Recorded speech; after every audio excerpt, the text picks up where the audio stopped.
그 정순신 청문회가 정순신 없이 진행되는 거는 저는 어불성설이라고 생각합니다. 특히 이제 제출된 불출석 사유서도 그렇고 이미 기사화됐는데 이 정순신 전 검사는 공황장애 이 질병 사유로 그 불출석 사유서를 냈더라고요. 근데 이 얘기를 듣는 순간 저는 이번 그 과정에서 제가 본 정순신 아들의 학폭건의 수많은 자료 중에 피해 학생이 공황장애로 엄청 고통을 받았다는 그런 진술이 바로 그냥 떠올랐습니다.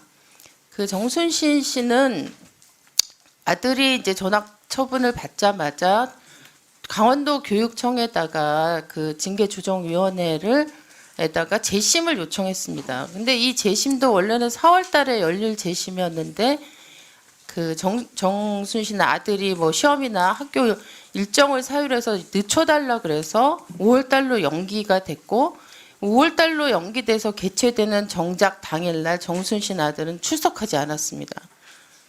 마치 오늘 정순신 씨가 질병을 사유로 이렇게 중요한 사안을 가지고 전 국민의 관심이 집중되어 있는 걸 뻔히 알고 있으면서도 당당하게 불출석 사유서를 내고 출석하지 않은 것과 너무나도 유사한 방식으로 부전자전인가 이게 이런 생각이 들 정도입니다. 근데 그때 그 징계조정위원회에 피해 학생은 참여했습니다.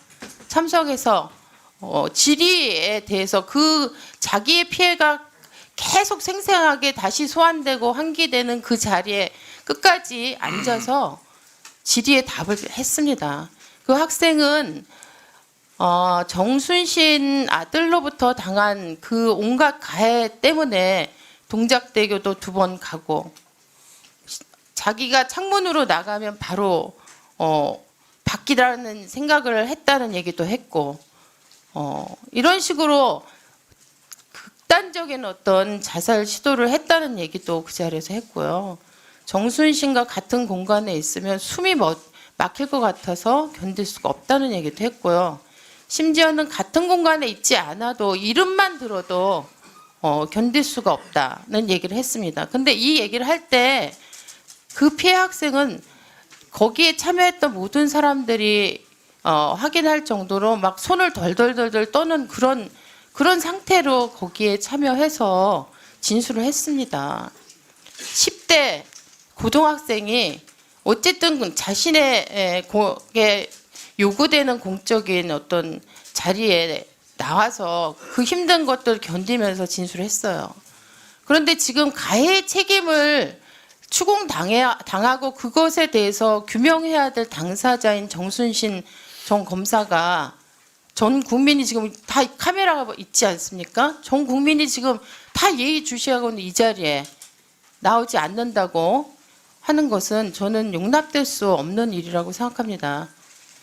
이게 사실은 국민들이 관심을 가지는 이유가 여러 가지가 있지만 권력이 된 검사가 어떻게 자기 일상에서 특히 자녀 문제와 관련해서 어떤 방식으로 그 권력과 기술을 활용해서 사람들을 고통으로 내모는가 이런 게 너무나 전형적으로 드러난 그런 사례이기 때문에 국민들 관심이 높은 거거든요.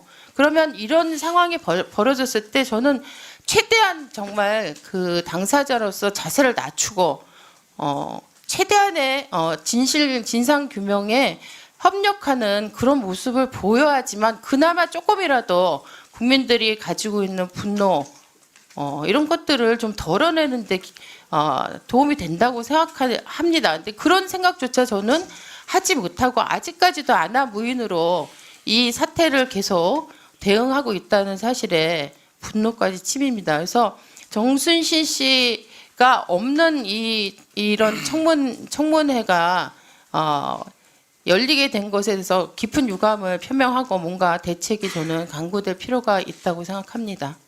이상입니다. 네.